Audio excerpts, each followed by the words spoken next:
अस्सलामुअलैकुम। बोल न्यूज़ के साथ मैं हूं फराज अहमद और मैं हूं आपके साथ अनम जुल्फ़िकार। हेडलाइंस आप जान चुके हैं। बुलेटिन का आगाज़ करते हुए सबसे पहले बात करेंगे, सुप्रीम कोर्ट ने इस्लामाबाद हाई कोर्ट के जजेस के ख़त के मामले पर फुल कोर्ट इजलास और वज़ीर-ए-आज़म से मुलाकात से मुतालिक एलामिया जारी कर दिया है। अदलिया आज़ादी पर हरगिज़ समझौता नहीं किया जा सकता। अदालती अमूर में इंतज़ामिया की मुदाखलत नाकाबिले बर्दाश्त है। अदलिया की आज़ादी एक बुनियादी सुतून है। आइन की हुक्मरानी और कानून की पासदारी के लिए अदलिया की आज़ादी ज़रूरी है। सुप्रीम कोर्ट ने इस्लामाबाद हाई कोर्ट के जजेस के ख़त के मामले पर फुल कोर्ट इजलास और वज़ीर-ए-आज़म से मुलाकात से मुतालिक एलामिया जारी किया है। अदलिया आज़ादी पर हरगिज़ कोई समझौता नहीं किया जा सकता। अदालती अमूर में इंतज़ामिया की मुदाखलत नाकाबिले बर्दाश्त है।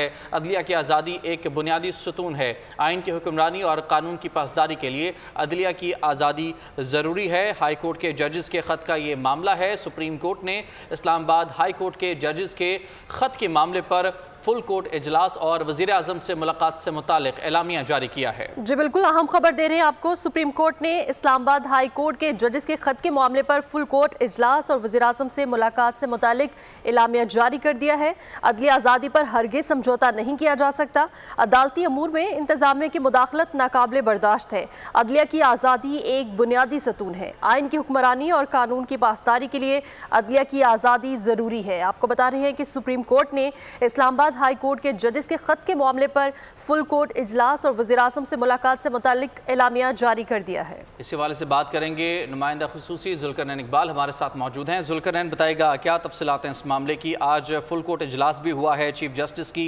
मुलाकात भी हुई है वज़ीर-ए-आज़म से, ओवरऑल बताएगा। सुप्रीम कोर्ट ने इस पूरे मामले के ऊपर एलामिया जारी किया जिसमें कहा गया है कि चीफ जस्टिस ऑफ पाकिस्तान को जब जजेस का खत मौसूल हुआ तो उन्होंने पहले chief justice Islamabad high court justice Aamir Farooq को बुलाकर मुलाकात की। फिर अफ्तार के बाद तमाम जो 6 जजेस हैं फर्दर उनसे मुलाकात करके उनकी जो मुश्किलात हैं, जो मसाइल थे, उनको सुना। जिसके बाद चीफ जस्टिस ऑफ पाकिस्तान ने फुल कोर्ट मीटिंग बुलाई, उसमें मामला डिस्कस हुआ और अक्सर ये जजेस की ये राय थी कि मामला वज़ीर-ए-आज़म के सामने टेकअप किया जाए। इसीलिए फिर अटॉर्नी जनरल के जरिए रब्ता किया गया और वज़ीर-ए-आज़म, वज़ीर कानून और अटॉर्नी जनरल की चीफ जस्टिस ऑफ पाकिस्तान से मुलाकात हुई, जिसमें एक प्रपोजल ये दिया गया और कि रिटायर्ड जज की सरबराही में कमीशन तश्कील दिया जाए जो सारे मामले की तहकीकात करेगा। और जजेस ने, चीफ जस्टिस ऑफ पाकिस्तान और जस्टिस मंसूर अली शाह ने वाज़ेह किया वज़ीर-ए-आज़म पर कि अदलिया की आज़ादी पर किसी भी किस्म का समझौता नहीं किया जाएगा, ना ही एग्जेक्टिव की किसी किस्म की मुदाखलत अदलिया के काम में बर्दाश्त की जाएगी।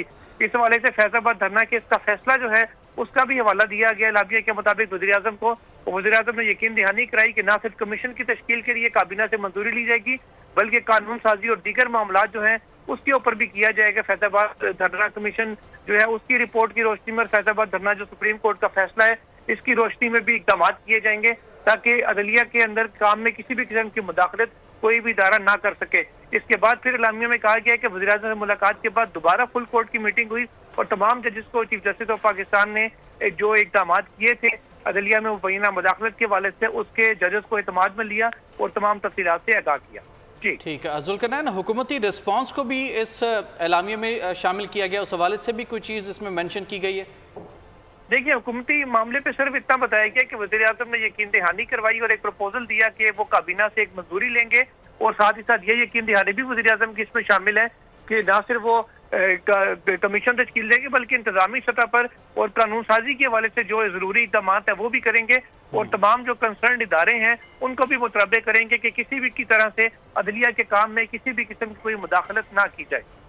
ठीक, इंक्वायरी कमीशन बनाने का जो ऐलान किया गया है इसके कुछ खदोखाल मंजर आम पर आए हैं? देखिए, खदोखाल सुप्रीम कोर्ट के एलामिया में तो सामने नहीं आए। उसके खदोखाल को जो वज़ीर कानून ने बयान किए अपनी प्रेस कॉन्फ्रेंस में, एलामिया के अंदर सिर्फ इतना जिक्र है कि एक इंक्वायरी कमीशन रिटायर्ड जज की जो एक अच्छी शोहरत के हामिल रिटायर्ड जज होंगे, गैर मुतनाज़ होंगे, उनकी सरबराही में एक कमीशन तश्कील दिया जाएगा जिसकी मंजूरी वज़ीर-ए-आज़म वफाकी काबीना से लेंगे। एलामिया में सिर्फ इस हद तक कमीशन का जिक्र है, वो कब होगा, उसके टीवार्स क्या होंगे, इस हवाले से सारा मामला हुकूमत पे और वफाकी काबीना के ऊपर अदालत ने छोड़ा है क्योंकि कमीशन इंक्वायरी कमीशन एक्ट 2017 के तहत वफाकी हुकूमत तश्कील दे रही है, इसलिए इसके टीवार्स और बाकी जो खदोखाल हैं वो भी वफाकी हुकूमत ही तय करेगी।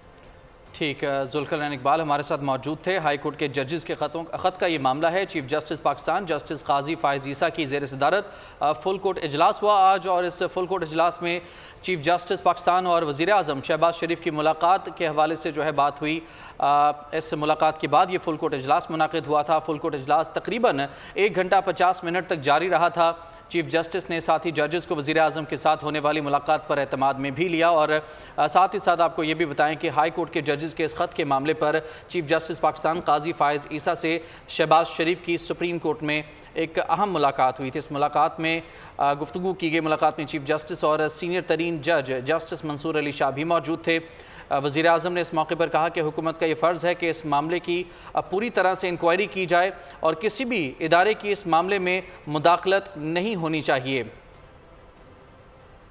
हाई कोर्ट के जजेस के खत का ये मामला है जिस पर चीफ जस्टिस पाकिस्तान जस्टिस काजी फ़ाइज़ ईसा की ज़ेर सदारत फुल कोर्ट इजलास हुआ।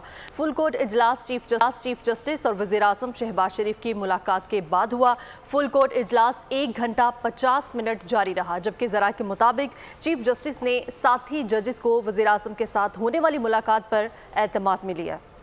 तो हाई कोर्ट के जजेस के ख़त के मामले पर चीफ जस्टिस पाकिस्तान काजी फ़ाइज़ ईसा से शहबाज शरीफ की सुप्रीम कोर्ट में मुलाकात हुई। मुलाकात 1.5 घंटा जारी रही।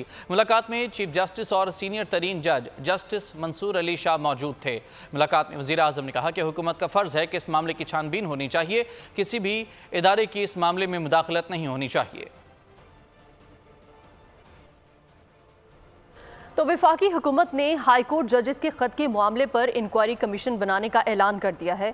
वज़ीर आज़म शहबाज शरीफ के हमरा चीफ जस्टिस पाकिस्तान से मुलाकात के बाद वफाकी वज़ीर कानून आज़म नज़ीर तारर की प्रेस कॉन्फ्रेंस। उन्होंने कहा कि अदलिया की आज़ादी पर कोई समझौता नहीं होगा, तारीख फैसला करती है कि कौन गलत है कौन नहीं।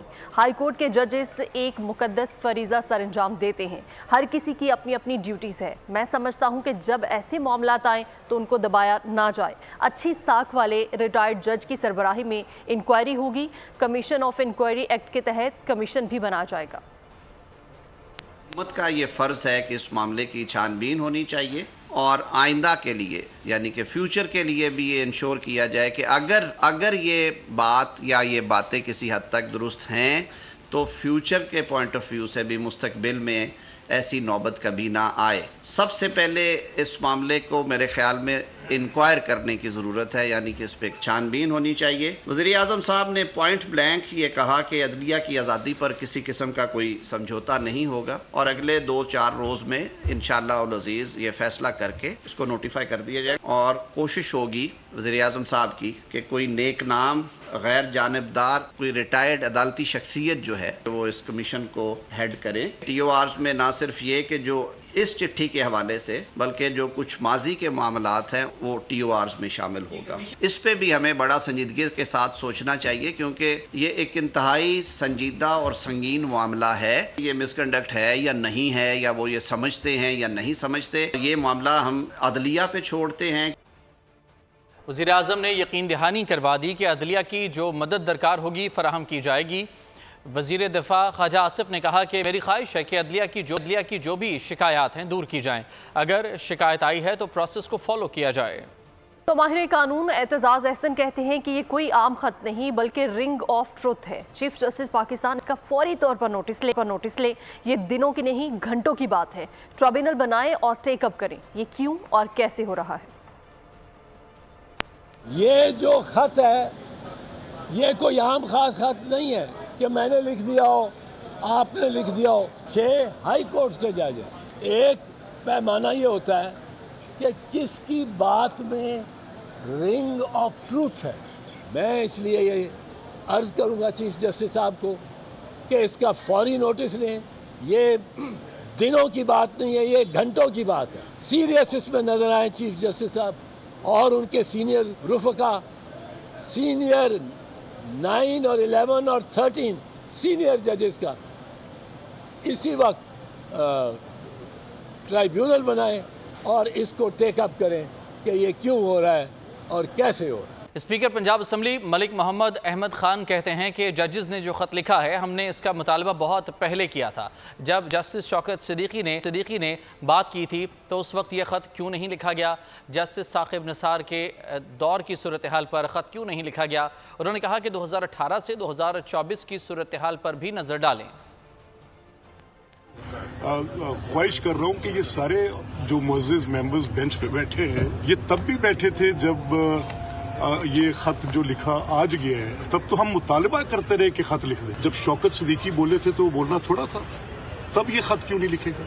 तब ये बाकी हजरात कहाँ पे थे? जब जस्टिस साकिब निसार साहब की अपनी कोर्ट बैठी थी, जब कोई रेस्पाइट ही नहीं थी, नीचे से लेकर ऊपर तक पूरी की पूरी सूरत हाल थी, किसी को भूल रहेगी तो उस वक्त खतूत क्यों नहीं लिखेगा? लेकिन ये जो धंधा 2018 से 2024 तक था, जरा उस पर भी तो नजर डालें।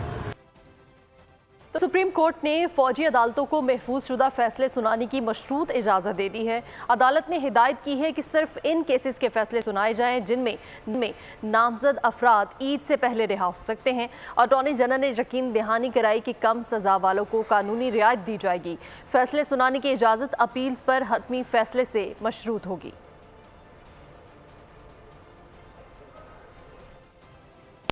वफाकी काबीना ने 24 अफराद के नाम ACL में डालने की मंजूरी दे दी है। समी इब्राहिम और इमरान रियाज के नाम भी ACL में डाल दिए गए हैं। बाबर अवान का नाम ACL से निकालने की मंजूरी दे दी गई है। 22 दीगर शख्सियात के नाम भी ACL से निकाल दिए गए हैं। 24 अफराद के नाम ECL में शामिल। वफाकी काबीना ने वज़ारत दाखिला की समरी पर सर्कुलेशन के जरिए मंजूरी दे दी। सराय का कहना है कि काबीना ने सहाफ़ी समी इब्राहिम और इमरान रियाज के नाम भी ECL में डालने की मंजूरी दी। PTI रहनुमा बाबर अवान का नाम ECL से निकालने की मंजूरी दे दी गई। इनका नाम अलकादर ट्रस्ट केस के 22 ECL में शामिल किया गया था। वफाकी काबीना ने 22 मुख्तलिफ शख्सियात के नाम ECL से निकालने की मंजूरी भी दे दी। असलहा फेंकें और गवर्नर हाउस में IT कोर्स करने आ जाएं। गवर्नर सिंध कामरान टेसोरी की कच्चे के डाकुओं को पेशकश। कहना था कि कच्चे के डाकू खुद भी आएं, अपने बच्चों को भी लाएं, मुस्तकबिल रोशन बनाएं। रोशन मुस्तकबिल के लिए बच्चों को कच्चे का माहिर नहीं IT का माहिर बनाएं। कच्चे के डाकुओं को भी ये ऑफर करूंगा कि आए, वो IT कोर्स करें, वो असला छोड़ दें और अपनी आने वाली नस्ल को हुनर सिखवाएं। क्योंकि अगर घर में 15 से 20 लाख रुपए आ रहे होंगे तो मेरे ख्याल से वो कच्चे का डाकू भी मजबूर हो जाएगा अपनी इन जराइम पेशा आदतों और वारदातों से। तो इंशाअल्लाह ताला हम आगे बढ़ेंगे। जब सिंध सबसे पहले पूरे पाकिस्तान में IT का सूबा कहलाएगा, फिर ये कच्चे के डाकू नहीं होंगे। हर जगह आपको IT के सॉफ्टवेयर इंजीनियर्स मिलेंगे और इंशाअल्लाह ताला ये होगा। आला पंजाब मरियम नवाज ने टोबा टेक सिंह में बाप और भाई के हाथों लड़की के कत्ल का नोटिस ले लिया। मरियम नवाज ने IG पंजाब से रिपोर्ट तलब करते हुए मुल्ज़िमान की फौरी गिरफ्तारी का हुक्म भी दिया। गुज़िश्ता रोज़ टोबा टेक सिंह में भाई के बहन को मुबैना तौर पर गला दबाकर कत्ल करने की वीडियो सामने आई थी। DPO इबादत निसार कहते हैं कत्ल में बाप और भाई मुलविस हैं, जिन्हें गिरफ्तार किया गया है। दीगर अफराद से तफ्तीश जारी है। इस वीडियो में हमें ये ऐसे महसूस हो रहा है कि जैसे 4 लोग इसके अंदर हैं, जिनमें से 2 बंदे एक्टिवली ये जुर्म सरजद कर रहे हैं और एक बंदा वीडियो बना रहा है, और इसके अलावा एक लेडी की प्रेजेंस भी वहाँ है मौजूद है। इसमें FIR रजिस्टर होने के बाद जो 2 मरकज़ी मुल्ज़िमान हैं फैसल और अब्दुस्तार, उनको अरेस्ट कर लिया गया है और इसमें जो बाकी मुल्ज़िमान हैं उनकी तफ्तीश जारी है और तमाम एविडेंस कलेक्ट करने के बाद इस केस को यकसू किया जाएगा। इस्लामाबाद के ब्लू एरिया में खातून से ज़्यादती का वाक़या। मुल्ज़िम ने बैरून मुल्क मुलाजमत का झांसा देकर खातून का दफ्तर बुलाया और ज़्यादती का निशाना बनाया। मुल्ज़िम की शनाख्त असद इमरान के नाम से हुई, जिसका खातून से रब्ता सोशल मीडिया के ज़रिए हुआ। इमरान ने दुबई का वीज़ा दिलवाने के बहाने ऑफिस बुलाया था।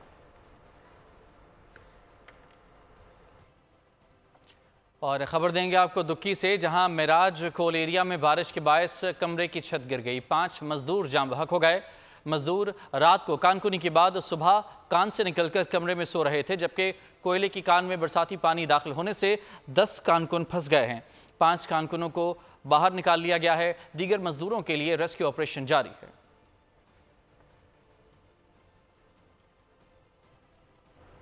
और बुनेर से अफसोसनाक खबर है। चकजई में पिकअप गाड़ी गहरी खाई में जा गिरी। हादसे में 8 अफराद जाँ बहक हो गए। ब्रेक फेल होने की वजह से गाड़ी ड्राइवर से बेकाबू हो गई। जाँ बहक तमाम अफराद का ताल्लुक एक ही ख़ानदान से है। जाँ बहक अफराद में 5 ख़वातीन, 2 बच्चे और 1 ड्राइवर शामिल है।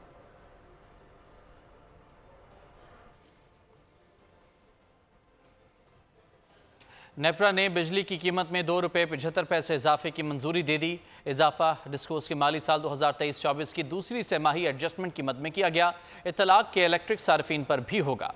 बिजली सार्फिन को बिजली का एक और झटका। नेपरा ने फिर से बिजली के निर्ख बढ़ा दिए। कराची समेत पूरे मुल्क के लोग मजीद 85 अरब रुपए अदा करेंगे। महंगाई से परेशान शहरियों ने हालिया इजाफे की खबर सुनी तो 440 वोल्ट का शॉक लगा। नए निर्ख का इतलाक अप्रैल, मई और जून 2024 के बिलों पर होगा। डिस्कोस ने नेपरा को 6 माही एडजस्टमेंट की दरख्वास्त दी थी। इजाफे का इतलाक डिस्कोस और के इलेक्ट्रिक के तमाम सार्फिन मासवाए लाइफ लाइन सार्फिन पर होगा। नेपरा ने फैसले के नोटिफिकेशन से पहले वफाकी हुकूमत को आगाह कर दिया।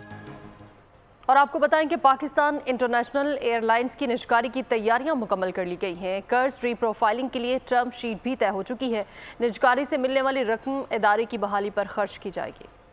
PIA की निजकारी, PIA को बेचकर PIA को सहारा देने का अज़्म, बाकमाल लोगों की लाजवाब सोच का फैसला। इब्तदाई तौर पर 51% शेयर्स फरोख्त करने का फैसला किया गया। 49% शेयर्स हुकूमती मिल्कियत रहेंगे। निजकारी से मौसूल रकम PIA की बहाली पर खर्च करने की भी तजवीज़ दी गई। PIA के खरीदार को 51% सरमायाकारी करना होगी। PIA कर्ज रीप्रोफाइलिंग के लिए कमर्शियल बैंकों से टर्म शीट की मंजूरी दे दी गई है। कमर्शियल बैंकों की जानिब से NOC जारी किया गया है। कमर्शियल बैंकों को कर्ज 10 बरसों में तकरीबन 12% शरह सूद पर मिलेगा। PIA के 51% तक शेयर्स फरोख्त किए जाएंगे। ज़राए के मुताबिक PIA के तकरीबन 49% शेयर्स हुकूमती मिल्कियत में रहेंगे। निजकारी से मौसूल रकम PIA की बहाली के लिए खर्च करने की तजवीज़ की गई है। जो पार्टी PIA खरीदेगी उसे 51% सरमायाकारी करना होगी। वफाकी हुकूमत ने नई गाड़ियों की दरामद से मुतालिक बड़ा फैसला कर लिया है। 2000 किलोमीटर तक इस्तेमाल शुदा गाड़ियाँ दरामद करने की इजाज़त दे दी गई है। इससे कबल 500 किलोमीटर तक इस्तेमाल शुदा गाड़ी को दरामद करने की इजाज़त थी। 2000 किलोमीटर तक इस्तेमाल शुदा गाड़ी नई गाड़ी तस्वुर की जाएगी। वजारत तिजारत ने इम्पोर्ट पॉलिसी ऑर्डर 2002 में तरमीम करके मंजूरी दी। 17 रमज़ान 2 हिजरी तारीख़ इस्लाम का अजीमुल शान और यादगार दिन है। इस्लाम और कुफर के दरमियान पहली फैसला कुन जंग लड़ी गई। मुट्ठी भर मुसलमानों को कुफ़ार के लश्कर पर फतह अजीम हासिल हुई। ग़ज़वा बदर, मार्का हक़ व बातिल, नबी पाक हज़रत मोहम्मद सल्लल्लाहु अलैहि वसल्लम की फ़रोग़ इस्लाम की अज़ीम शान जिद्दोजहद, कुफ़ार मक्का की साजिशों के बाइस रसूल पाक सल्लल्लाहु अलैहि वसल्लम को हिजरत करना पड़ी। लेकिन इस्लाम के दुश्मन इस पर भी ना टले। मुसलमानों पर अस्साए हयात तंग करने की कोशिश में मज़ीद तेज़ी आ गई। नौबत जंग तक जा पहुँची। दीन हक़ को सच की बका के लिए सरवर कौनो मकां और उनके 313 साथी सीना सिपर हो गए। अल्लाह की ख़ास फतह व नुसरत से मुसलमानों ने अपने से 3 गुना बड़े लाव लश्कर को उसकी तमाम तर मादी और जंगी ताकत के साथ खाक चाटने पर मजबूर कर दिया। दुआए रसूलुल्लाह सल्लल्लाहु अलैहि वसल्लम और जज्बा ईमानी से 70 जंगजू वासिल जहन्नुम हुए। 14 सहाबा कराम ने दादे शुजात की तारीख रकम करके शहादत पाई। ग़ज़वा बदर को 1400 साल से ज़ायद गुजर चुके हैं। अपने दीन की बका के लिए मुसलमानों के डट जाने का इंतहाई जुर्रतमंदाना इक़दाम आज के गए गुजरे मुसलमानों के ईमान को ताज़ा कर देता है। सब्सक्राइब करें और बेल दबाएं ताकि कोई खबर रह न जाए।